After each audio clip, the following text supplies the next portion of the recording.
Hello everyone, welcome back to the video. I hope you all are doing well. आज की video में हम national health programmes देखेंगे। जितने भी हेल्थ प्रोग्राम्स हैं अपने, चाहे वो मैटरनल को लेके हैं, चाइल्ड केयर को लेके हैं, एडोलेसेंट केयर को लेके हैं, या फिर अपना न्यूट्रिशन को लेके हैं, वो सब आज हम इस वीडियो में कवर करेंगे, वो भी क्विकली। ओके, तो मैं सब प्रोग्राम्स के बारे में यहाँ पे ब्रीफली आपको बताऊंगी। उसका लॉन्च डेट क्या था, मेन ऑब्जेक्टिव्स क्या हैं, क्या इंटरवेंशंस लिए गए हैं इसके लिए। Okay, so let's start the video. And video की स्टार्टिंग में ही मैं आपको बता देती हूँ कि मैंने पूरे प्रोग्राम्स को 4 पार्ट्स में डिवाइड किया है। ठीक है, एक है नेशनल हेल्थ प्रोग्राम जो बिग अम्ब्रेला है, जिसके अंडर सारे प्रोग्राम्स आते हैं। ठीक है, तो हमारा यहाँ पे फर्स्ट स्लाइड रहेगा चाइल्ड हेल्थ प्रोग्राम्स। चाइल्ड के लिए कौन से प्रोग्राम्स अभी एग्जिस्ट करते हैं।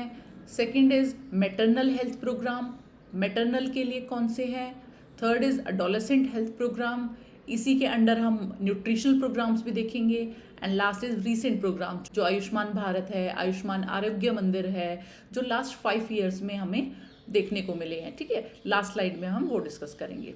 तो स्टार्ट करते हैं अपने फर्स्ट हेल्थ प्रोग्राम से, that is national health mission. ठीक है, नेशनल हेल्थ मिशन को हम बिग अम्ब्रेला बोलते हैं। बिग अम्ब्रेला क्यों बोलते हैं? क्योंकि इसी के अंडर जो है सारे प्रोग्राम्स हैं। जितने भी हम प्रोग्राम्स पढ़ेंगे वो सब इसी के अंडर हैं। ठीक है, तो this is big umbrella. Okay, ये आया था 2013 में, जो है बिग अम्ब्रेला मतलब NHM बनाया गया था। ओके, बट इससे पहले भी ये एग्जिस्ट करता था दूसरे फॉर्म्स में। ये एग्जिस्ट करता था NRHM की तरह और NUHM। ठीक है, national rural health mission, national urban health mission. ठीक है, इन दोनों को जोड़ के जो है नेशनल हेल्थ मिशन बना है। ओके, इसके बाद में नेशनल रूरल हेल्थ मिशन आया था 2005 में और NUHM आया था 2013 में। ओके, तो इन दोनों का कॉम्बिनेशन NRHM एंड NUHM का कॉम्बिनेशन जो है NHM है। ओके, अब बात करते हैं ये कवर क्या करता है। ये जितने भी हमारे हेल्थ प्रोग्राम्स हैं, ठीक है, हेल्थ प्रोग्राम्स, सर्विसेज हैं या फिर स्ट्रेटजीज हैं, वो सब इसके अंडर आती हैं। ओके, उसके बाद में ये हेल्थ केयर स्ट्रेंथनिंग पे वर्क करता है कि हम सब अपने सब सेंटर्स को कैसा अच्छा बनाएं, PHC को कैसे ऑपरेट करना है, CHC को कैसे ऑपरेट करना है। देन जो है हेल्थ केयर वर्कर्स को भी यही देखता है, चाहे आपकी नर्सेज हैं, डॉक्टर्स हैं, ANM हैं, आशा वर्कर है, सब कुछ हेल्थ मिशन के अंडर आएगा। ठीक है, देन डिजीज कंट्रोल प्रोग्राम्स भी यहीं से आते हैं कि अगर कोई डिजीज बहुत ज़्यादा फैल रही है, मलेरिया बहुत ज़्यादा फैल रहा है, TB बहुत ज़्यादा फैल रही है, तो उसको भी NHM ही देखेगा। Fine. And last is community participation, इसमें अवेयरनेस प्रोग्राम होंगे, लोगों को जो है अवेयर किया जाएगा, वो सब भी इसी में आएगा। ओके, तो नेशनल हेल्थ मिशन आप ये मान लो सबका बाप है। ठीक है, इसी के अंडर सभी आते हैं। ओके, तो this is national health mission. Now come to second, RMNCHA and RMNCH+A strategy. अब इसकी स्टोरी सुनो, ये कहाँ से आया है। पहले के टाइम पे जो है RCH एग्जिस्ट करता था, reproductive and child health care. ठीक है, ये 2 फेजेस में आया था, फेज 1, फेज 2। फेज 1 आया था 1997 में एंड फेज 2 आया था 2005 में। इसमें क्या होता था, रिप्रोडक्टिव वाली मदर जो मतलब रिप्रोडक्शन वाली एज में है प्लस चाइल्ड, इन दोनों की हेल्थ को देखते थे ये। ठीक है, बट बाद में क्या फील हुआ कि एडोलेसेंट को भी केयर चाहिए, तो इसी मिशन में क्या जोड़ दिया गया, +A। ठीक है, देख रहे हो ना, +A, और ये बन गया RMNCH+A स्ट्रेटेजी। ठीक है, ये इन दोनों का इंटीग्रेशन कब हुआ था, 2013 में। ओके, तो RMNCH+A स्ट्रेटेजी जो 2013 में आई। ओके, इसमें क्या क्या आता है, reproductive, maternal, neonatal, child health care plus adolescent. ठीक है, R से रिप्रोडक्टिव, M से मैटरनल, N से नियोनेट्स, C से child health care plus adolescent. Okay, और ये भी NHM के अंडर आता है। देखो, ये एक स्ट्रेटेजी है कि किस तरह से हमने जो है कम्युनिटी में हेल्थ केयर प्रोवाइड करनी है। तो अब देखो RMNCHA क्या बोलता है, हर लाइफ स्टेज में जो है पर्सन को हेल्थ केयर की जरूरत है। ओके, आर से बात स्टार्ट करते हैं हम। रिप्रोडक्टिव में पर्सन जो है सेक्सुअली एक्टिव है, तो उधर हमने क्या केयर देनी है पेशेंट को? Family planning. Okay, second is STI से कैसे बचना है, उसके लिए अवेयरनेस देंगे। तो रिप्रोडक्टिव में हम इस तरह से हेल्प करेंगे, फैमिली प्लानिंग देंगे प्लस एसटीआई से दूर रहना है। नेक्स्ट इज मैटरनल में हम क्या ध्यान रखेंगे? सेफ डिलीवरी हो, एएनसी केयर दिए जाए, मतलब एंटीनेटल केयर दी जाए, पोस्टनेटल केयर दी जाए, ये हम देखेंगे एम में। अब न्यूनेट्स में क्या है? असेंशियल केयर ड्यूरिंग बर्थ जो है प्रोवाइड की जाए, बिकॉज ड्यूरिंग बर्थ जो है बच्चे को जो है रेसिस्केटेट करना पड़ सकता है, या फिर उसको हाइपोथर्मिया हो सकता है, डायरियल प्रॉब्लम्स हो सकती हैं बाद में चल के, तो ये सब जो है नियोनेट्स के अंडर आ जाएगा। एंड सी फॉर चाइल्ड, मतलब जितना भी उसका न्यूट्रिशन है बच्चे का, या जो डिजीजेस हैं, डायरिया है, निमोनिया है जिसके होने के बहुत ज़्यादा चांसेस होते हैं, प्लस इम्यूनाइजेशन जो उसको डिजीज से प्रिवेंट करेंगी, वो सब हम सी में ले लेंगे। Okay, and last is A for adolescent में बच्चे को क्या चाहिए? काउंसलिंग देनी पड़ सकती है, ठीक है। उसके बाद में न्यूट्रिशन की ज़रूरत होगी।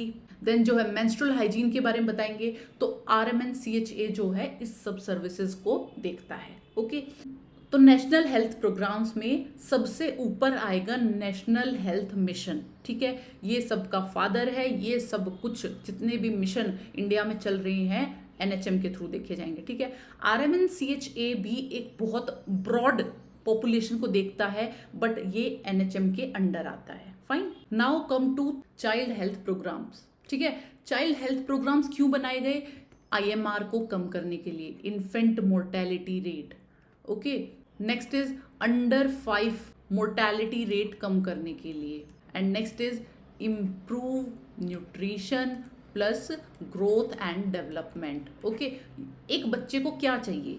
इन्फेंट को जो है बीमारियों से बचा लो, अंडर 5 की मोर्टेलिटी कम कर दो, उसको जो है न्यूट्रिशन अच्छा दे दो, ग्रोथ एंड डेवलपमेंट अच्छे से होती रहे, यही होता है चाइल्ड हेल्थ प्रोग्राम्स में, ठीक है।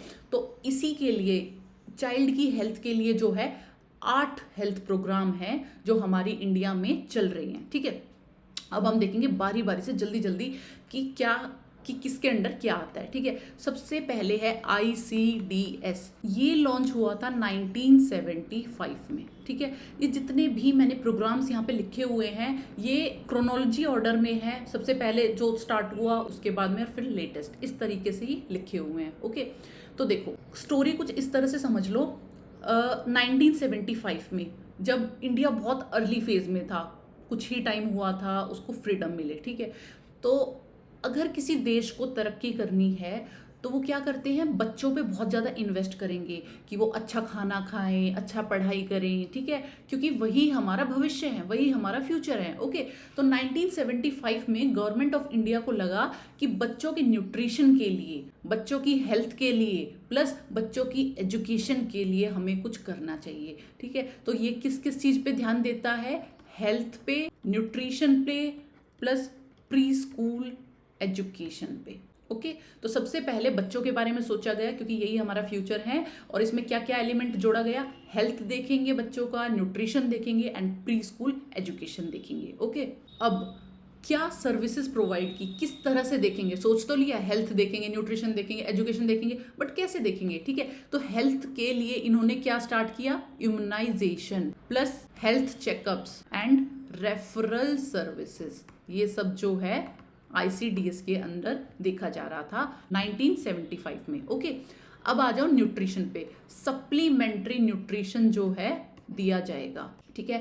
एंड प्री स्कूल एजुकेशन के लिए ये लाए थे आंगनवाड़ी का कॉन्सेप्ट, ठीक है। आंगनवाड़ी फर्स्ट टाइम यहीं पे इंट्रोड्यूस हुई थी 1975 में। ओके, और ये लार्जेस्ट चाइल्डहुड वाला प्रोग्राम था पूरे वर्ल्ड का उस टाइम पे। ओके, एंड इसमें जो है टारगेट ग्रुप्स जो हैं 2 थे, एक तो 0 to 6 ईयर्स के बच्चे plus pregnant women plus lactating women.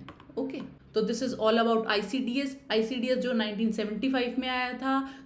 Government को लगा कुछ हेल्थ के लिए, न्यूट्रिशन के लिए और छोटे बच्चों के एजुकेशन के लिए हमें कुछ करना है, उसके लिए इन्होंने ये सर्विसेज दी, ये immunization, health checkup, referral services, supplementary nutrition and anganwadi, जो फर्स्ट टाइम स्टार्ट की गई थी 1975 में। ओके, टारगेट ग्रुप जो है इसमें 2 थे, 0 to 6 ईयर्स के बच्चे plus pregnant and lactating women. Fine, hope so clear हो रहा हो।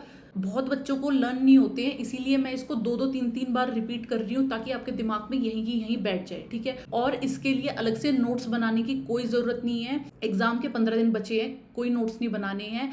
अगर बाद में लगे कि हाँ मैं रिविजन करना है मुझे जल्दी से, मैं भूल रहा हूँ, तो आप क्या करोगे, ये वीडियो प्ले करोगे और इसको 1.5x पे या जितना भी आपको ठीक लगे इसको स्पीड बढ़ा के देख लेना, ठीक है। जल्दी से रिविजन हो जाएगी आपकी। अब नेक्स्ट आ जाते हैं यूनिवर्सल इम्यूनाइजेशन प्रोग्राम। बहुत इंपॉर्टेंट है, बार बार इधर से क्वेश्चन आते हैं तो इसको अच्छे से समझ लेना।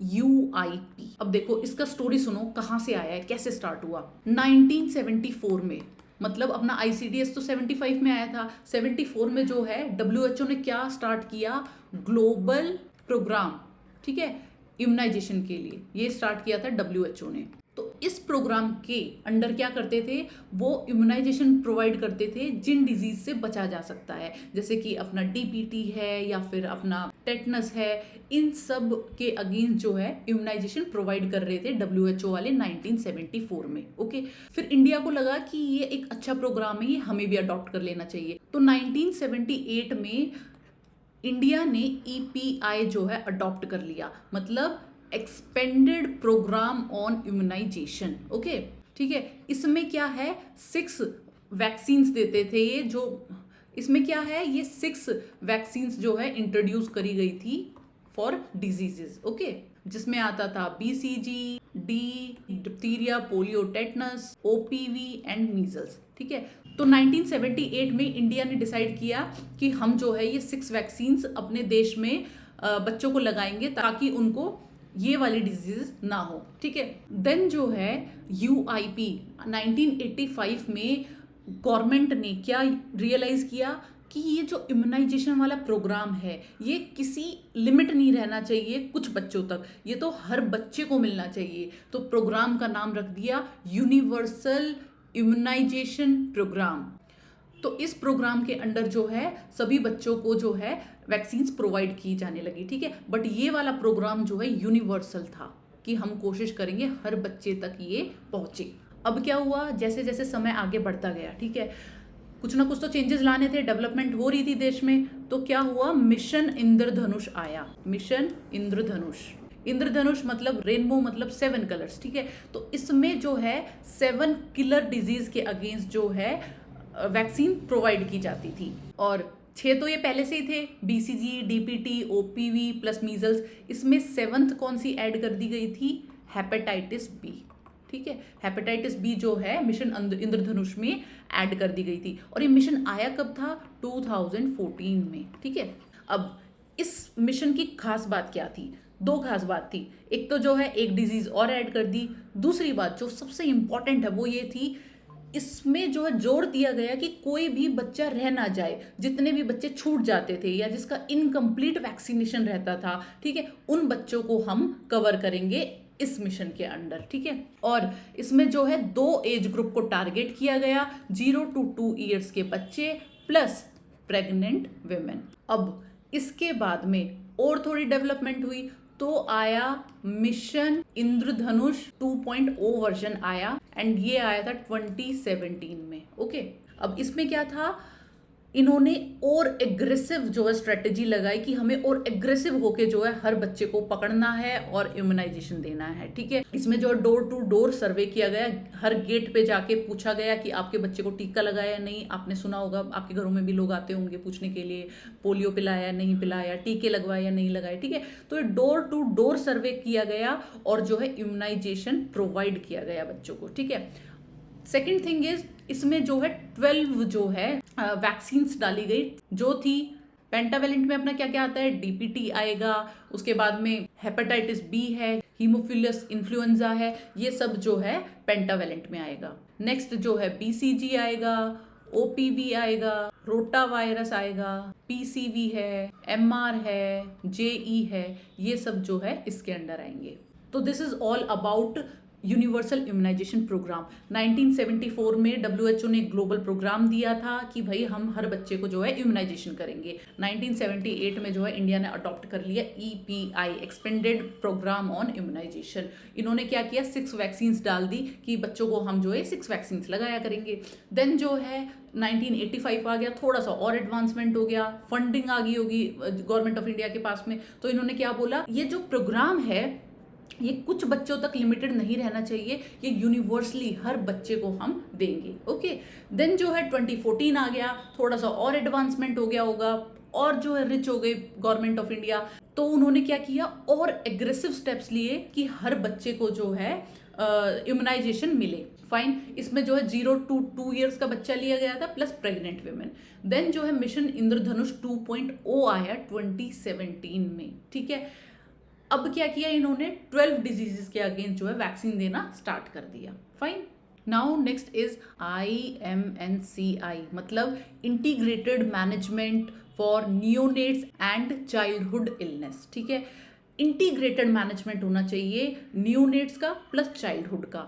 इसमें जो है 2 ग्रुप्स बांटे गए, एक तो 0 to 2 ईयर्स तक का, एक तो 0 से 2 मंथ्स तक का एंड दूसरा 2 मंथ से 5 ईयर्स तक का। अब इसकी स्टोरी सुनो, हुआ क्या था। IMCI आया था पहले में, किसने दिया था ये, WHO प्लस यूनिसेफ और WHO मिलकर अपना एक प्रोग्राम स्टार्ट कर लेते हैं IMCI।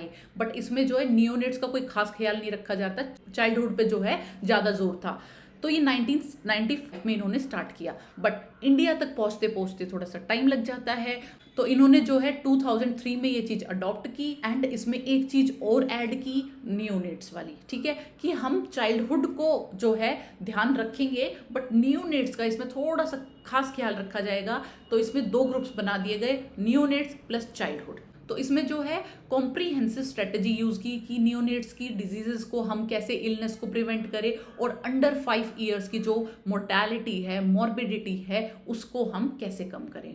नेक्स्ट वन थिंग, बच्चों को जो है एक डिजीज नहीं होती एक बार में। ठीक है, बहुत सारी डिजीज हो जाती हैं, डायरिया भी चल रहा है, फीवर भी चल रहा है, निमोनिया भी हो गया। ठीक है, तो ये क्या बोलते हैं कि बच्चे को एज अ होल ट्रीट करना है, एक एक डिजीज करके ट्रीट नहीं करना कि हाँ अभी हम डायरिया का ट्रीटमेंट कर रहे हैं उसके बाद में हम न्यूमोनिया को देखेंगे, ऐसे नहीं करना है। एक होल, एक अप्रोच जो है हमें यूज करनी है। तो इसके अंडर इन्होंने बहुत सारी सर्विसेज दी कि हेल्थ केयर को कैसे स्ट्रेंथन करना है, आशा वर्कर के रोल को बढ़ाया, उसके बाद में कम्युनिटी में जो है अवेयरनेस कैसे फैलानी है, ब्रेस्ट फीडिंग की इंपॉर्टेंस क्या है, ये सब कुछ जो है IMNCI के अंडर आने लगा। ठीक है, बट मोस्ट इम्पॉर्टेंट क्या है कि इन्होंने सबसे खास बात क्या बताई, इन्होंने बच्चों को, जो इलनेस वाले बच्चे आ रहे थे उनको 3 हिस्सों में बांट दिया, pink, yellow and green. Pink ये बोलते हैं सीवियर इलनेस वाले बच्चों को, ठीक है, एंड येलो बोलते हैं मॉडरेट को, जबकि green is mild. Okay, pink वाले बच्चे को जो है, जो सीवियर बीमार है, उसको तुरंत जो है रेफर किया जाएगा। ठीक है, तो इधर जो है रेफरल सिस्टम यूज किया जाएगा। येलो मॉडरेट है तो ट्रीटमेंट एट फैसिलिटी, जब बच्चा जहाँ पे आया है उसको वहीं पे ट्रीट करो। एंड थर्ड इज माइल्ड, मतलब होम केयर, बच्चे को घर पे भेज सकते हैं दवाइयाँ लिख के एंड OPD में फॉलो अप करते रहो। तो मेजरली ये जो है नियोनेट्स पे फोकस करते हैं, कंगारू मदर केयर पे फोकस करते हैं क्योंकि हाइपोथर्मिया बहुत ज़्यादा बच्चों में देखा जाता है। उसके बाद में ब्रेस्ट फीडिंग पे बहुत ज़्यादा फोकस करते हैं। This is all about IMNCI। अब हमने देख लिया IMNCI कि जो बच्चे थोड़े बीमार होते हैं उनका कैसे ट्रीटमेंट करना है, बट फिर गवर्नमेंट को लगा कि न्यूबॉर्न में जो है बहुत ज़्यादा डेथ देखी जा रही है। ठीक है, तो इनके लिए कुछ स्पेशलाइज्ड केयर होनी चाहिए जिससे नियोनेटल डेथ्स कम हो सके। ठीक है, उनकी कॉम्प्लिकेशंस कम हो सके, और जो हाई रिस्क बेबीज जो पैदा होते हैं, जैसे प्रीमेच्योर बेबी है या सेप्सिस है या फिर बर्थ एस्फाइक्सिया जिस बच्चे में है, उनको कैसे ट्रीट करना है, उसके लिए ये जो है 3 टियर सिस्टम लाए। ठीक है, देखो, फैसिलिटी बेस्ड न्यूबॉर्न केयर, इन्होंने ये लाए हैं 3 टायर सिस्टम। ओके, इसमें जो है 3 पार्ट्स हैं। First is NBCC, new born care corner. Okay, new care corner. Second is NBSU, new born stabilization unit. Third is SNCU, specialized newborn care unit. देखो, इस 3 टियर सिस्टम में क्या है, डरना नहीं है, बहुत ईजी है ये। NBCC मतलब न्यू बॉर्न केयर कॉर्नर, मतलब कोना, जहाँ पे बच्चा पैदा हुआ है, डिलीवरी जहाँ पे हुई है, उधर ही बच्चे के नाम का एक कोना बना दो जहाँ पे रिसस्किटेशन जैसी फैसिलिटीज़ हों। ठीक है, बहुत ज़्यादा चांसेस हैं कि बच्चा पैदा हुआ है और उसको रिसस्किटेट करना पड़ जाए। ठीक है, तो उस टाइम एकदम से पॉसिबल नहीं है कि आप रेफर करोगे, जब तक तो बहुत लेट हो जाएगा। तो हर डिलीवरी सेंटर पे एक न्यूबॉर्न केयर कॉर्नर होना चाहिए, जहाँ पे एक कोना जहाँ पे बच्चे की जो है केयर हो सके। किस किस चीज़ के अगेंस्ट रिसस्किटेशन किया जा सके, हाइपोथर्मिया से प्रिवेंट किया जा सके, and early breast feeding. Okay, बहुत बेसिक है ये, इसमें कुछ स्पेशलाइज्ड सर्विस इन्होंने नहीं ऐड की है। रिसस्किटेशन इज़ वेरी बेसिक, हाइपोथर्मिया से प्रिवेंट करना भी बहुत बेसिक है, इतना तो बच्चे को मिलना ही चाहिए हर जगह। And third is early breast feeding. Okay, उसके बाद में बनाए गए न्यू बॉर्न स्टेबलाइजेशन यूनिट, ये है सेकेंड टीयर। इसमें क्या होता है, जो फर्स्ट रेफरल यूनिट्स हैं, मतलब हमारी CHCs जो हैं, इधर एक स्टेबलाइजेशन के लिए यूनिट होनी चाहिए। मतलब बच्चा आया है, पहले उसको स्टेबल करो फिर रेफर करो। ठीक है, there should be some difference between corner और स्टेबलाइजेशन यूनिट। ठीक है, कॉर्नर तो आपके एक PHC में भी हो सकता है, बच्चे का जन्म हुआ है PHC में, वहां पे भी एक कॉर्नर बनाया जा सकता है और होना भी चाहिए। बट स्टेबलाइजेशन यूनिट जो है आपको थोड़े हायर सेंटर्स में मिलेगी, जैसे कि CHC में। ठीक है, बच्चा आया है, बीमार है, उसको पहले स्टेबल करेंगे, नाम से ही पता चल रहा है स्टेबलाइजेशन यूनिट, स्टेबल करेंगे फिर आगे रेफर करेंगे। तो ये जो है CHCs में मिलेगी। इसमें बेसिक इक्विपमेंट्स होने चाहिए, जैसे कि ऑक्सीजन थेरेपी हो, यहाँ पे IV फ्लूइड्स हो, मैनेजमेंट ऑफ मॉडरेट इलनेस। ठीक है, अब third is SNCU, special newborn care unit. ये कहाँ होती है, मेडिकल कॉलेज में, जो बड़े हमारे डिस्ट्रिक्ट हॉस्पिटल्स होते हैं, उधर जो है ये वाली सर्विस होनी चाहिए। इधर किन बच्चों का इलाज होगा, जैसे जो प्री मैच्योर बच्चे हैं, जो छोटी यूनिट्स पे हैंडल नहीं हो सकते थे, या फिर सेप्सिस वाले बच्चे हैं, या फिर बर्थ एस्फाइक्सिया है, इन सब बच्चों का इलाज SNCU में होगा। इधर जो है फोटोथेरेपी के लिए भी इक्विपमेंट्स होने चाहिए, प्लस वेंटिलेटर अवेलेबल होना चाहिए। ठीक है, तो FE में हमने क्या सीखा, ये आया था 2005 में। इसमें जो है 3 टियर सिस्टम था। एक तो केयर का कॉर्नर बना दिया, उसके बाद में स्टेबलाइजेशन यूनिट बना दी, थोड़ा सा जो बड़ी है, एंड उससे भी बड़ा मेडिकल कॉलेजेस में SNCU होना चाहिए, मतलब ICUs होने चाहिए। ओके, तो this is all about facility based newborn care. देखो, कुछ नहीं घबराना है, बहुत ईजी चल रहा है अभी तक। ICDS में बेसिक है, इम्यूनाइजेशन प्रोवाइड करो। ठीक है, फिर UIP में क्या किया, उसी का थोड़ा सा दायरा बढ़ा दिया है। ठीक है, थर्ड इज IMNCI पे जो है 2 हिस्सों में बच्चों को बांट दिया, चाइल्डहुड वाले और न्यूनेट वाले, क्योंकि न्यूनेट्स में बहुत ज़्यादा डेथ हो रही थी। ठीक है, देन जो है फील हुआ कि बच्चों को और ज़्यादा केयर चाहिए, जो न्यूनेट्स है, तो उनके लिए 3 टियर सिस्टम बना दिया। फाइन, अब है नेक्स्ट नवजात शिशु सुरक्षा कार्यक्रम, जो आया था 2009 में, NSSK 2009। ये मोस्टली आया था ट्रेनिंग पर्पस के लिए। इसमें ट्रेन करते हैं हेल्थ केयर वर्कर्स को, जैसे ANM है, नर्सेज हैं, डॉक्टर्स हैं, या फिर डिलीवरी रूम में जो स्टाफ होता है उनको जो है ट्रेन करना है। फाइन, ये कैसे इम्प्लीमेंट होगा, CHC में इम्प्लीमेंट होगा, PHC में होगा, एंड डिस्ट्रिक्ट हॉस्पिटल्स जो है उधर इम्प्लीमेंट होगा। फाइन, किस चीज में इनको ट्रेन करना है, ट्रेनिंग कौन सी देनी है, नियोनेटल रिसस्किटेशन। ठीक है, दिस इज वेरी बेसिक, सब स्टाफ को आना चाहिए नियोनेट को रिसस्किटेट कैसे करना है। ठीक है, सेकंड इज ब्रेस्ट फीडिंग की इंपॉर्टेंस सबको पता होनी चाहिए, ताकि हर कोई जो है मदर को बता सके why breast feeding is so important. ठीक है, एंड थर्ड इज हाइपोथर्मिया, एक बहुत डेंजरस चीज है अगर हो जाए तो। ठीक है, एंड इजिली प्रिवेंटेबल है, अच्छे से बच्चे को ढक दो। ठीक है, वार्मर लगा दो। इन 3 चीजों में हेल्थ केयर प्रोवाइडर्स को ट्रेन किया गया, that is neonatal resuscitation, breast feeding, and third is hypothermia. Okay, now come to the next, home based newborn care, जो आई थी 2011 में। तो इसमें जो है होम बेस्ड में क्या था, ऑब्वियसली होम बेस्ड मतलब कि घर पे बच्चे का कैसे केयर करना है। ठीक है, इसमें जो है मेन रोल जो है आशा वर्कर का था। ठीक है, आशा वर्कर क्या करती थी, घर पे जो है रूटीनली शेड्यूल्ड होम विजिट्स करती है। अभी मैं बताऊंगी कौन से दिनों पे उसे विजिट करना है, और वो देख के आएगी कि कोई मॉर्बिडिटी के साइन तो नहीं है, कोई डिजीज तो नहीं है बच्चे को, या फिर ब्रेस्ट फीडिंग अच्छे से करवाई जा रही है नहीं करवाई जा रही है। देन जो है कोई डेंजर साइन तो नहीं है, फीवर वगैरह तो नहीं है, ये सब चेक करेगी। एंड असेंशियल न्यूबॉर्न केयर जो है बच्चों को मिल रही है नहीं मिल रही है, ठीक है। शेड्यूल क्या रहता है इसका, अगर हॉस्पिटल में डिलीवरी हुई है तो आशा वर्कर 6 विजिट्स लगाएगी वहां पे, ठीक है। बट अगर डिलीवरी हुई है घर पे तो करेगी वो 7 विजिट्स, ओके। विजिट कब कब होगा, डे नंबर 3, 7, 14, 21, 28, 42, ओके। बट अगर डिलीवरी घर पे हुई है तो इसमें डे 1 भी ऐड हो जाएगा। डे 1 पे 3, 7, 14, 21, 28, 42 इन डेज पे जो है आशा वर्कर विजिट करेगी। करके क्या आएगी, वो विजिट पे गई है, करना क्या क्या है उसे, कॉर्ड केयर देखेगी, हाइजीन मेंटेन है या नहीं है, उसके बाद में फीवर चेक करेगी और जो है डेंजर साइंस चेक करेगी। डेंजर साइंस जैसे कि पुअर फीडिंग है, ठीक है, फास्ट ब्रीदिंग है, ठीक है, ये सब जो है डेंजर साइंस वो चेक करके आएगी। ब्रेस्ट फीडिंग को देख के आएगी कि एक्सक्लूसिव ब्रेस्ट फीडिंग दी जा रही है नहीं दी जा रही है, ठीक है। तो it is home based newborn care जिसमें आशा का बहुत बड़ा रोल है। नेक्स्ट इज RSSK, मतलब राष्ट्रीय बाल स्वास्थ्य कार्यक्रम, जो आया था 2013 में।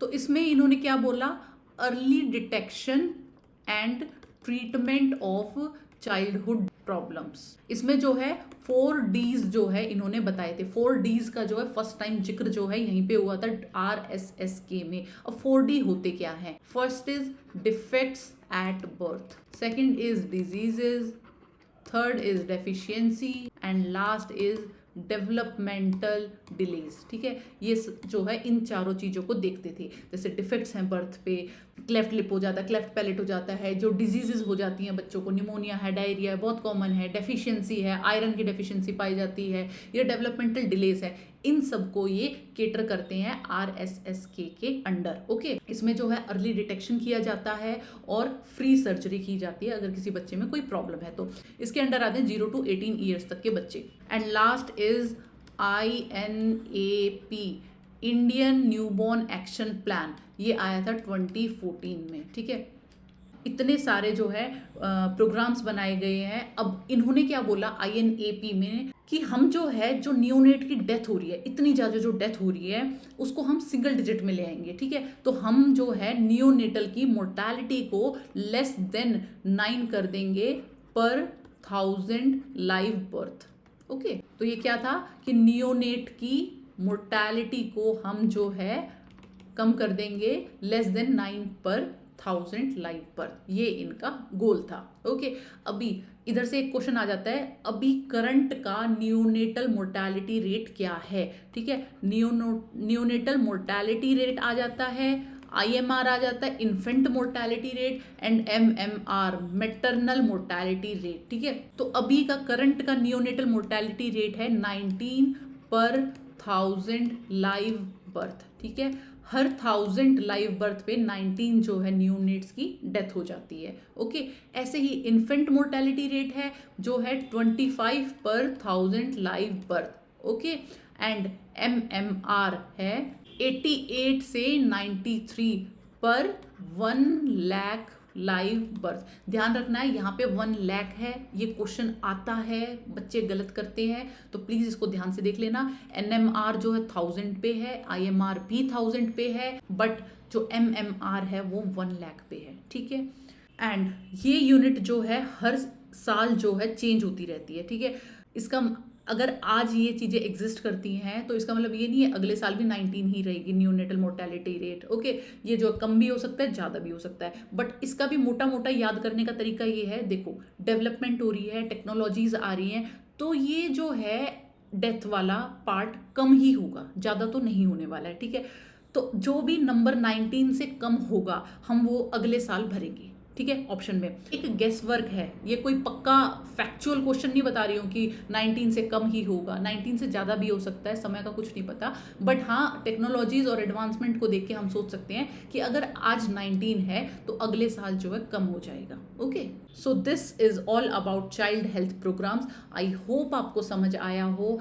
And now we will move to maternal health programs. माँ के लिए कौन से प्रोग्राम्स बनाए गए हैं। ठीक है, सबसे पहले जननी सुरक्षा योजना, सबका फेवरेट, बहुत इंपॉर्टेंट है, JSY जननी सुरक्षा योजना, ये आया था 2005 में। अब जननी सुरक्षा योजना में क्या था, ये सबसे पहले आया था NRHM के अंडर। मैंने आपको बताया कि नेशनल हेल्थ मिशन तो 2013 में बना, उससे पहले जो है NRHM एग्जिस्ट करता था 2005 में। तो जननी सुरक्षा योजना जो है NRHM के अंडर आया। ओके, इसमें क्या था, इसकी इंस्टीट्यूशनल डिलीवरी हो, ठीक है, ताकि एक सेफ मदरहुड हो, पोस्टमार्टम हेमरेज ना हो, अच्छी केयर मिले मदर को। ठीक है, तो इन्होंने जो है इंस्टीट्यूशनल डिलीवरीज को ये प्रमोट कर रहे थे। बट प्रमोट करने का तरीका क्या था, कैश इंसेंटिव, कि तुम हॉस्पिटल में आके डिलीवरी करवाओ, हम तुम्हें कैश देंगे। ठीक है, किस किस को कैश देंगे, मदर को देंगे प्लस आशा वर्कर को देंगे जो उसे लाई है। ओके, अब इसमें बेनिफिशरीज कौन होती हैं, किन किन मदर्स को जो है, किन किन प्रेग्नेंट वुमेन को ये मिलता है। अगर जो है दो तरह की स्टेट्स होती हैं, लो परफॉर्मिंग स्टेट्स और एक होती है हाई परफॉर्मिंग स्टेट्स। मतलब लो परफॉर्मिंग मतलब जहाँ पे ज़्यादा डेथ्स होती हैं मदर की, और लो हाई में जो है कम डेथ होती है। ठीक है, तो लो परफॉर्मिंग वाली में ऑल वुमेन आर एलिजिबल, हर वुमेन को जो है इंसेंटिव मिलेगा। बट हाई परफॉर्मिंग वाली पे जो है सिर्फ SC/ST वाली वुमेन को मिलेगा एंड BPL वाली फीमेल्स को मिलेगा। ओके, दूसरी चीज, कितने पैसे मिलेंगे, अगर रूरल एरिया है तो मदर को मिलेंगे 1400 रुपीज़ एंड आशा वर्कर को मिलेंगे 600 रुपीज़। ठीक है, जबकि अगर है एरिया अर्बन तो मदर को मिलेंगे 1000 रुपीज़ एंड आशा वर्कर को मिलेंगे 200 रुपीज़। ठीक है, अब ये जो है हर स्टेट में अलग होता है इंसेंटिव। अगर लो परफॉर्मिंग स्टेट है तो उसमें ज़्यादा पैसे मिलेंगे, अगर हाई परफॉर्मिंग है जहाँ पे ऑलरेडी डेथ कम होती है तो वहाँ पे जो है ज़्यादा कम पैसे मिलेंगे। ठीक है, तो ये जो है चेंज होता रहता है। बट ये मैंने आपको लो परफॉर्मिंग का बताया है, जो जहाँ पे बहुत ज़्यादा डेथ होती है वहाँ पे मैक्सिमम पैसे मिलेंगे। तो रूरल में जो है मदर को 1400 मिलेंगे एंड आशा को 600 और अर्बन में 1000 एंड 200। ओके, तो JSY का क्या मॉडल था, कैश इंसेंटिव देते थे सेफ मदरहुड के लिए। देखो आगे जितने भी प्रोग्राम्स आएंगे सब में सेफ मदरहुड की बात होगी, बट डिफरेंस क्या है कि यहाँ पे कैश इंसेंटिव दिया जाता था। ओके, अब next is MDS maternal death surveillance and response, ये आया था 2010 में। अब हुआ क्या, कैश इंसेंटिव भी दे रहे थे, हॉस्पिटल में डिलीवरीज भी हो रही थी, बट फिर भी जो है MMR बहुत ज़्यादा था, मैटरनल मोर्टिलिटी रेट बहुत ज़्यादा था। तो सरकार ने क्या बोला, जितनी भी डेथ हो रही है सबकी काउंटिंग होनी चाहिए, सबका रिव्यू होना चाहिए कि क्यों डेथ हुई है। ठीक है, ताकि हम फ्यूचर डेथ्स को बचा सकें। ओके, तो दिस इज सर्विलेंस, मतलब कि पता करेंगे कितनी डेथ हो रही है, क्या रीजन है। ठीक है, और उसके अकॉर्डिंग हम रिस्पॉन्स देंगे। फाइन, तो ये क्या बोलते हैं, no death should go uncounted, कोई भी डेथ जो है अनकाउंटेड नहीं रहेगी and no death should go unreviewed, कि ऐसी कोई डेथ नहीं होनी चाहिए जिसका रिव्यू ना हो। ओके, एंड डेथ चाहे कम्युनिटी में हुई है, ठीक है, होम डिलीवरी थी जब हुई है या फिर हॉस्पिटल में हुई है, दोनों इसमें ऐड होंगी। ठीक है, चाहे इंस्टीट्यूशनल डिलीवरी है आपकी, चाहे कम्युनिटी बेस्ड है, डेथ जो है दोनों इसमें मिलाई जाएंगी। Now come to the third program, JSSK Janani Shishu Suraksha कार्यक्रम, ये आया था 2011 में। अब हुआ क्या, कैश दे रहे थे अभी तक इंस्टीट्यूशनल डिलीवरीज पे, बट फिर भी जो है MMR कम नहीं हो रहा था। ठीक है, तो इन्होंने क्या किया, इन्होंने बोला हम सारी सर्विसेज जो हैं फ्री प्रोवाइड करेंगे। कौन सी फ्री प्रोवाइड करेंगे, आउट ऑफ पॉकेट एक्सपेंडिचर, जो पेशेंट अफोर्ड नहीं कर सकता हम सारी सर्विसेज जो हैं फ्री प्रोवाइड करेंगे, जैसे कि free antenatal care, free postnatal care, उसके बाद में फ्री डिलीवरी होगी, चाहे नॉर्मल डिलीवरी है चाहे सिजेरियन सेक्शन हुआ है ये फ्रीली होगा। उसके बाद में पेशेंट का ट्रांसपोर्ट, अगर वो घर से हॉस्पिटल आई है डिलीवरी करवाने के लिए वो फ्री रहेगा, अगर हॉस्पिटल से दूसरे हॉस्पिटल में रेफर किया गया है वो भी फ्री रहेगा, एंड जब छुट्टी होगी पेशेंट का डिस्चार्ज होगा घर तक छोड़ने के लिए भी एम्बुलेंस जाएगी जो फ्री ऑफ कॉस्ट प्रोवाइड की जाएगी। ठीक है, उसके बाद में अगर पेशेंट को ब्लड चाहिए होता है, ब्लड ट्रांसफ्यूजन हुआ है, वो भी फ्री में प्रोवाइड किया जाएगा। फ्री मील्स दी जाएंगी हॉस्पिटल स्टे के टाइम पे। ओके, तो this basically is all about free, ठीक है। प्लस इसमें शिशु भी जोड़ दिया गया था, तो शिशु का मतलब न्यूबॉर्न का जितना भी एक्सपेंडिचर है, जैसे ट्रांसपोर्ट है, मेडिसिन है, डायग्नोसिस है, कोई बीमारी है, तो ये सब भी फ्री ऑफ कॉस्ट होगा, ठीक है। तो जननी सुरक्षा योजना में हम कैश पे वर्क कर रहे थे एंड शिशु सुरक्षा योजना में हम फ्री सर्विसेज दे रहे हैं। Fine. Now next is fourth RMNCA strategy जो आई थी 2013 में। ये हमने फर्स्ट स्लाइड में पढ़ लिया था कि इसमें जो है अक्रॉस ऑल लाइफ स्टेजेस जो है हम केयर प्रोवाइड करते हैं, रिप्रोडक्टिव एज को, मैटरनल को, न्यूनेट को, चाइल्डहुड को एंड अडोलेसेंट को। Okay, now come to the next scheme that is Pradhan Mantri Surakshit मातृत्व अभियान PMSMA। ये आया था 2016 में। अब इसमें क्या था कि हम जो है क्वालिटी एंटीनेटल केयर प्रोवाइड करेंगे, ठीक है। हो क्या रहा था, MMR जो है कम नहीं हो रहा था और अभी भी कम नहीं है, अभी भी ऑलरेडी बहुत ज़्यादा है। अभी मैंने बताया 88 से 95 चल रहा है, ठीक है। तो 2016 में गवर्नमेंट को लगा कि मैटरनल मोर्टेलिटी रेट कम नहीं हो रहा है, इसके लिए हम क्या करेंगे, और कोई नई स्कीम ले आते हैं, एंटीनेटल और अच्छी एंटीनेटल केयर देंगे, ठीक है।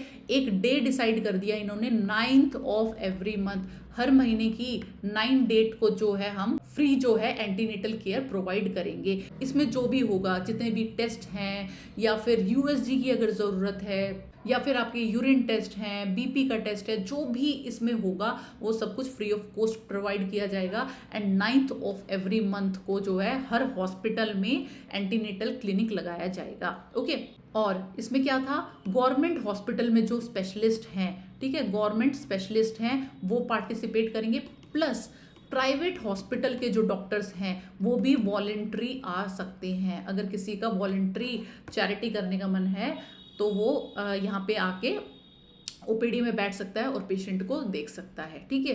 इसके ऑप्शन थे रिड्यूस MMR को हम कम करेंगे और हाई रिस्क प्रेगनेंसी को बहुत जल्दी डिटेक्ट कर लेंगे, अर्ली स्टेजेस में हाई रिस्क प्रेगनेंसी को डिटेक्ट कर लेंगे। It mostly focuses on second and third trimester, ठीक है, सेकेंड और थर्ड ट्राइमेस्टर पे ये बहुत ज़्यादा फोकस करते थे। And last is colour coding. इन्होंने 2 कलर कोडिंग दी थी, रेड एंड ग्रीन। रेड मतलब जो हाई रिस्क वाली वीमेन है एंड ग्रीन मतलब कि जो नॉर्मल है। अब आ जाओ अपने नेक्स्ट पे, PMMVY मतलब प्रधानमंत्री मातृ वंदना योजना जो आई थी 2017 में। इसमें क्या था, ये आई थी ministry of women and child welfare से। ये क्या बोलते हैं, जो डेली वेज वाले वर्कर हैं, ठीक है, वो प्रेगनेंसी के टाइम पे अपनी छुट्टी नहीं करते थे, डेली काम पे जाते थे, क्योंकि उनको जो है उस दिन की वेज नहीं मिलेगी, इसलिए ड्यूटी पे तो उन्हें जाना ही पड़ता था डेली। तो उनके लिए इन्होंने एक कैश इंसेंटिव स्टार्ट किया 5000 रुपीज़ का, ठीक है। 5000 रुपीज़ दिए जाएंगे। कब दिए जाएंगे, 3 फेजेस में। एक तो अर्ली रजिस्ट्रेशन ऑफ प्रेगनेंसी में, जब आप फर्स्ट टाइम जो है प्रेगनेंसी रजिस्टर करवाएंगे हॉस्पिटल में तब पैसे मिलेंगे। सेकेंड इज ANC चेकअप पे and third is child birth and immunization के टाइम पे, ठीक है। 3 फेजेस में जो है पैसे दिए थे ताकि जो मदर है, प्रेग्नेंट वुमेन है, उसका न्यूट्रिशन प्लस रेस्ट का ख्याल रखा जा सके, ठीक है। और एक बात और, ये जो है सिर्फ फर्स्ट लिविंग बर्थ बेबी पे ही मिलता है, जो पहला बच्चा होता है उसी पे मिलेगा, सेकंड पे नहीं मिलेगा। अब नेक्स्ट इज लक्ष्य प्रोग्राम। ये आया था 2017 में। अब लक्ष्य प्रोग्राम क्या बोलता था, देखो सारे प्रोग्राम सेम बात बोल रहे हैं, MMR को कम करेंगे, न्यूनेटल मोर्टेलिटी रेट को कम करेंगे, बट हमें इसके स्पेसिफिक पॉइंट पढ़ने हैं कि इसने इस दिशा में क्या किया, क्या नया लाए, ठीक है। तो ये नया लाए थे लेबर रूम की क्वालिटी केयर, ठीक है। लेबर रूम पे इन्होंने फोकस किया कि लेबर रूम में अच्छे इक्विपमेंट्स हो और एक जो है प्राइवेसी मेंटेन की जाए मदर की, रिस्पेक्टफुल जो है डिलीवरी हो। पहले के टाइम पे क्या देखा जाता था कि बहुत मतलब जो हेल्थ केयर वर्कर्स हैं ऐसे पेशेंट्स को अब्यूज़ करते थे, डिस्क्रिमिनेशन करते थे, ठीक है। तो इन लोगों के लिए एक क्वालिटी केयर मिले, इसीलिए लक्ष्य प्रोग्राम आया था कि लेबर रूम में अच्छी प्रैक्टिसेस फॉलो हों, क्वालिटी केयर दी जाए, ओके, ये सब इसमें आता है। और लक्ष्य सर्टिफिकेट्स दिए जाते हैं फैसिलिटीज़ को कि उधर की जो है फैसिलिटीज़ असेस की जाती हैं, देखा जाता है कि सब अच्छे से हो रहा है नहीं हो रहा है, ठीक है। उसी बेसिस पे उनको रैंकिंग दी जाती है और लक्ष्य सर्टिफिकेट्स दिए जाते हैं। जो हॉस्पिटल्स सही पाए जाते हैं असेसमेंट के टाइम पे तो उनको लक्ष्य सर्टिफिकेट दे देंगे। अब लास्ट आ जाओ सुमन, सुरक्षित मातृत्व आश्वासन, ठीक है। ये आया था 2019 में। अब देखो 2017 में इतनी कोशिशें की गई कि जो मदर्स को जो है रिस्पेक्टफुल डिलीवरी दी जाए, ठीक है। बट फिर भी कुछ लोग सुधर नहीं रहे थे।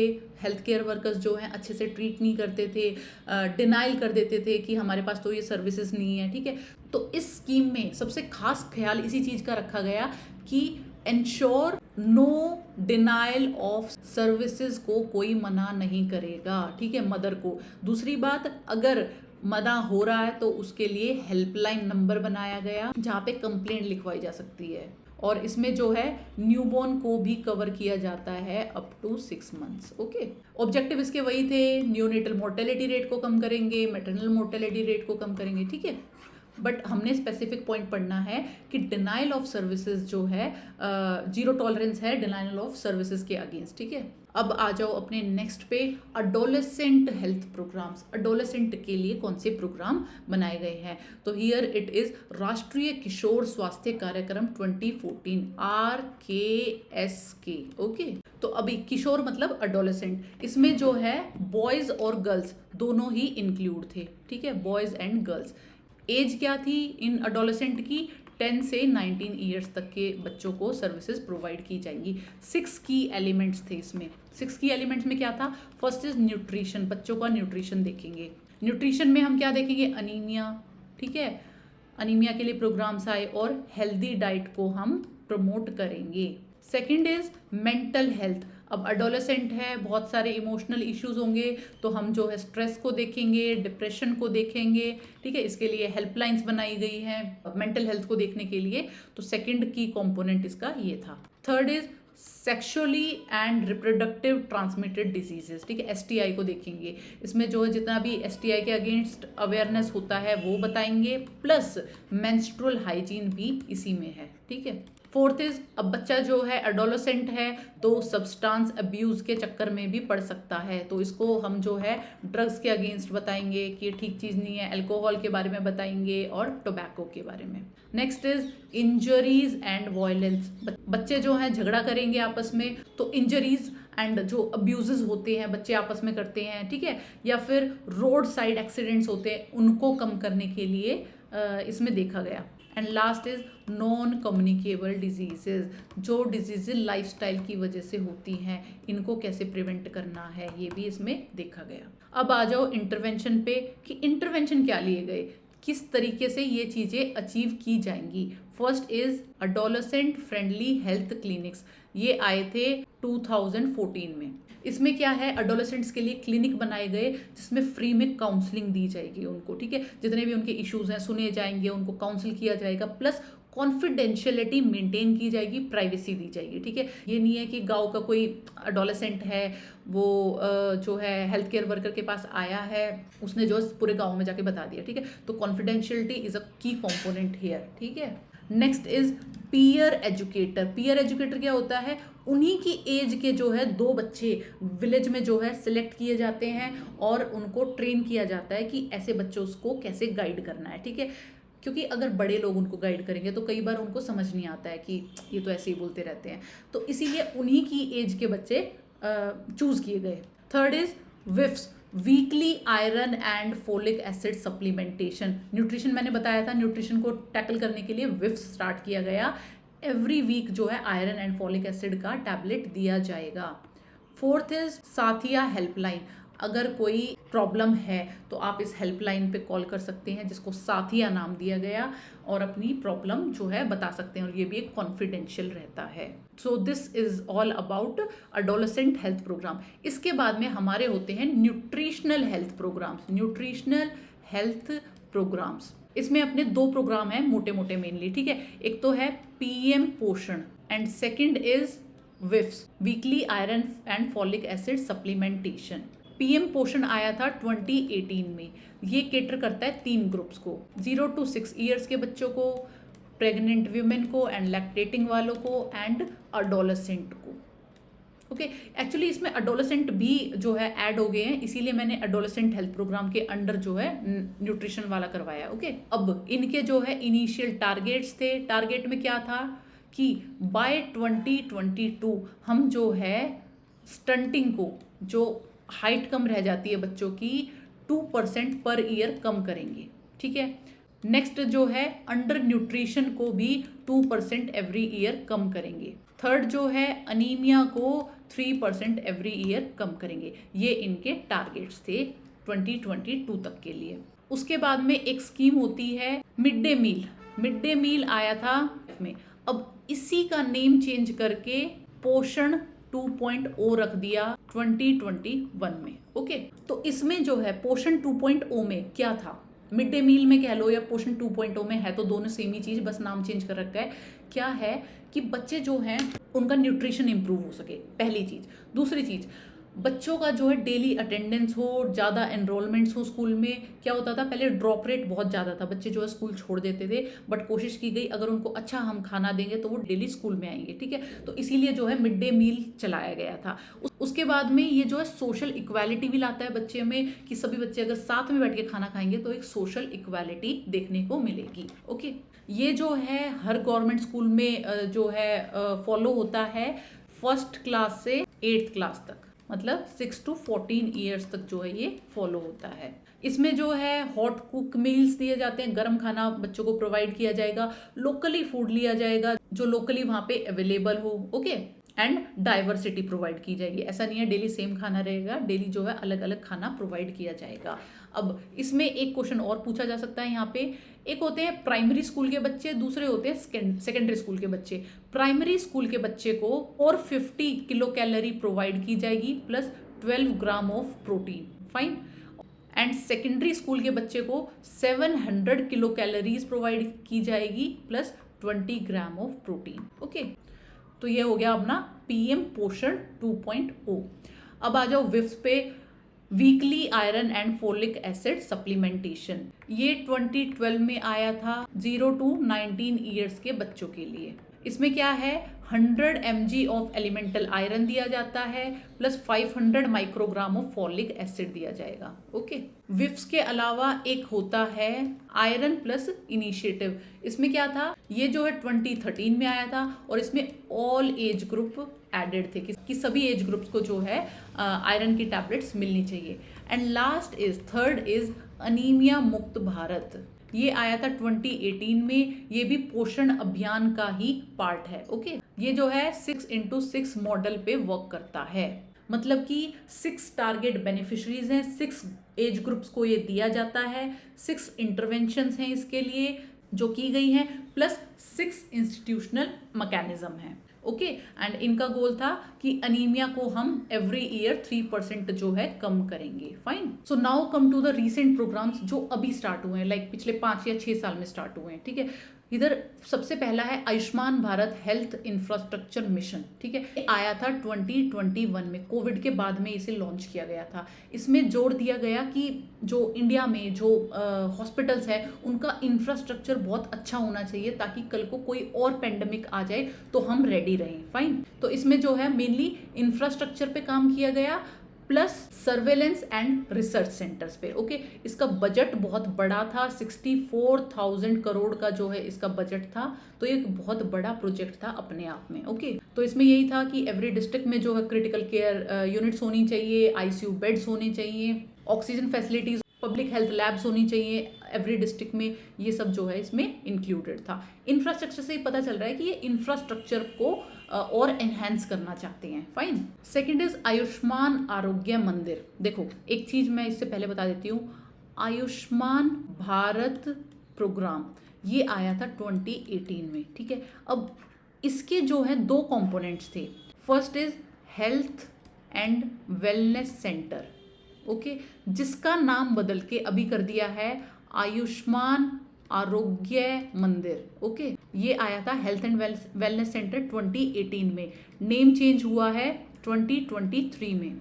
इसका सारा ध्यान था प्राइमरी हेल्थ केयर पे, कि प्राइमरी सेंटर्स बनने चाहिए ताकि अर्ली डिटेक्शन हो सके डिजीज का। इसमें क्या आता है, OPD care, maternal and child health, free medicine, ये जो है इसके अंडर आता है। ठीक है, सेकंड इसमें जो था कंपोनेंट वो था पीएमजे, प्रधानमंत्री जन आरोग्य योजना। ठीक है, इसमें क्या था, 5 लाख रुपीज जो है एवरी फैमिली को दिए जाते हैं अगर कोई भी ऐसी डिजीज हो जाती है फैमिली में किसी को भी जिसमें सेकेंडरी या टर्शरी हेल्थ केयर में जाके इलाज करवाना पड़ेगा। ओके, तो उसके लिए 5 लाख रुपए दिए जाते हैं। फाइन, एंड ये मोस्टली जो है पुअर फैमिलीज के लिए इंट्रोड्यूस किया था। ओके, तो जो हम बार बार आयुष्मान स्कीम सुनते हैं, 5 लाख रुपए दिए जाते हैं, दैट इज पीएमजे योजना। ओके, और ये आयुष्मान भारत प्रोग्राम के अंडर आता है। इसमें 2 कंपोनेंट्स थे, health and wellness centre and PMJ. First वाले का नाम जो है चेंज करके आयुष्मान आरोग्य मंदिर रख दिया 2023 में। ओके, इसके बाद में एक और क्वेश्चन यहाँ पे पूछा जा सकता है,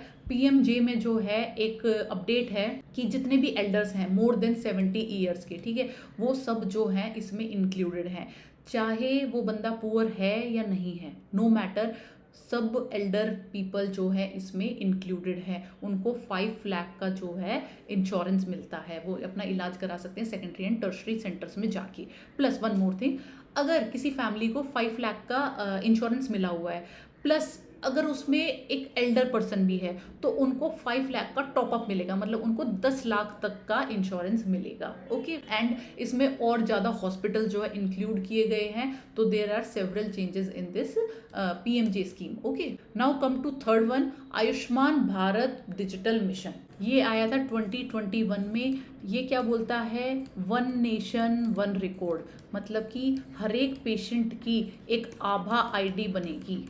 ठीक है, एक मतलब एक आईडी रहेगी, एक नंबर हर एक पेशेंट को जो है अलॉट होगा, और उसी पे उसका जितना भी इलेक्ट्रॉनिक रिपोर्ट्स हैं या जितना भी रिकॉर्ड है उसका, उसी आईडी से कनेक्ट कर दिया जाएगा। ठीक है, तो this is 1 nation 1 record and it is mostly about digitalization. ठीक है, डिजिटलाइजेशन करो रिकॉर्ड को। Next is Ayushman Vayo Vandana. ये आया था 2024 में। इसमें जो है मैंने अभी बताया कि 5 लाख का इंश्योरेंस दिया जाएगा जो 70 प्लस एज एल्डरली हैं उनको। ठीक है, so this is Ayushman Vayo Vandana and this is basically for Elder people. And last is TB मुक्त भारत। ये आया था 2022 में। इन्होंने क्या बोला था, एलिमिनेट टीबी बाय 2025। टीबी जो है 2025 तक एलिमिनेट कर दो। WHO ने गोल रखा हुआ है एलिमिनेटेड टीबी बाय 2030। ठीक है, WHO ने 30 तक बोला हुआ है, बट इंडिया ने क्या बोला, हम 2025 तक जो है एलिमिनेट कर देंगे। इसके की फीचर्स थे, निक्षय मित्र। निक्षय मित्र मतलब एक कोई पर्सन जो है उस टीबी वाले पेशेंट को अडॉप्ट कर लेगा, उसका ट्रीटमेंट देखेगा, उसका डाइट देखेगा। ठीक है, ये सब जो है वो पेशेंट का देखेगा। प्लस जो है इसमें पेशेंट को एक निक्षय आईडी बनाई जाती है जिसपे उसका सारा रिकॉर्ड रहेगा। Second is financial support, every month जो है 500 रुपीज दिए जाएंगे टीबी वाले पेशेंट को। Third is nutritional support, nutritional kits दी जाएंगी। Fourth is diagnosis and treatment, free जो है डायग्नोस किया जाएगा, फ्री ट्रीटमेंट दिया जाएगा। तो इसमें मेन क्या है, निक्षय पोर्टल बनाया गया है जिसपे पेशेंट को हम ट्रैक कर सकें। Okay, so this is all about health care programs. I hope आपको वीडियो अच्छा लगा हो, समझ आया हो। एंड अगर किसी को कोई टॉपिक बहुत मुश्किल लगता है या समझ नहीं आता है तो आप नीचे कमेंट डाउन कर देना, क्योंकि मैं जो टॉपिक्स हैं वो कमेंट सेक्शन से ही उठाती हूँ। ओके, और अब हम मिलेंगे नेक्स्ट वीडियो में। Thank you, best of luck.